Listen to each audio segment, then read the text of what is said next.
tap, tap. The rhythmic clicking of the bamboo sticks against the ground draws you into a trance. Your eyes begin to follow the movements of the dancers' feet that move in sync with the bass sticks, not once getting trapped between them.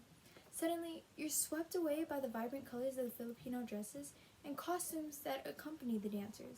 Then, new pairs of men and women come out, dancing gracefully as their heads and both hands balance glass cups filled with lit candles. What you're witnessing are just a few of the many classic Filipino folk dances that add on to the culture of the Philippines. Today, I'm going to inform my audience about the origins of Filipino folk dance and what they each represent regarding the Filipino culture. To explain the significance of Filipino folk dance, I will focus on three main points.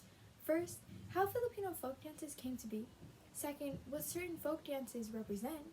And third, how these dances impact Filipino culture. Filipino folk dances are a mixture of foreign influences and strict Filipino roots. Some folk dances include influences from Spanish and Islamic culture. The February 2012 report Philippine Folk Dances, prepared by Ethnic Groups Philippines, an organization dedicated to informing the public about the Filipino culture, stated that before the Spanish occupation of the Philippines, most dances narrate pre-Islamic history and are accompanied by musical instruments. Two examples that attribute to this are Singkil, which is based off the Ramayana, and the Maria Clara dance, which has a more Spanish point of view. From this image from Jenny Sozu, this is a Maria Clara gown. This is a European dress that was used in the 1800s and is typically what is worn during the Maria Clara dance, which uses Spanish grace.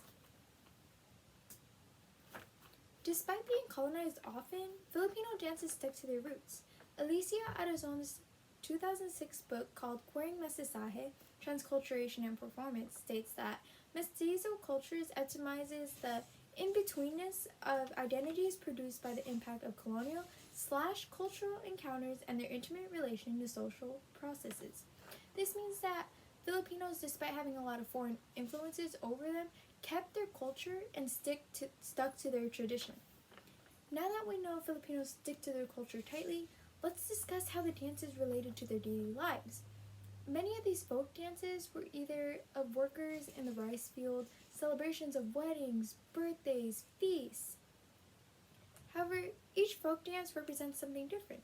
Fandango sa Ilaw is one of the most common yet difficult of the Filipino dances as it deals with coordination, precision, and balance. Fandango translates to Fandango, which is in Spanish, and sa Ilaw means in light. This dance is about a man courting a young woman.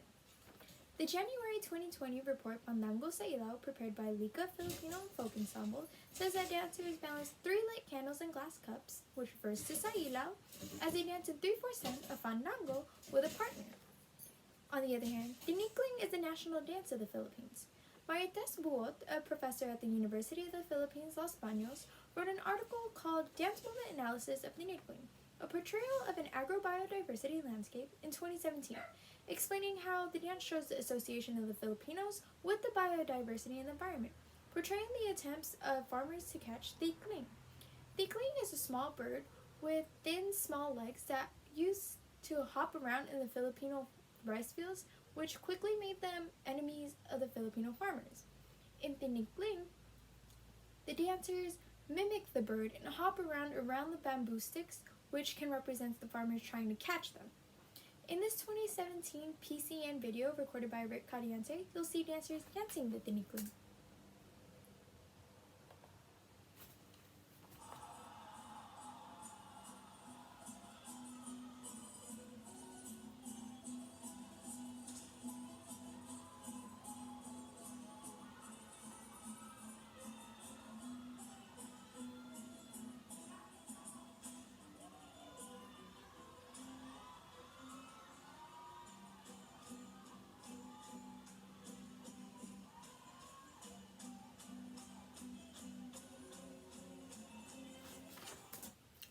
Now, though these dances may have been created years ago, they still hold a certain place in Filipino culture that continues to affect younger generations.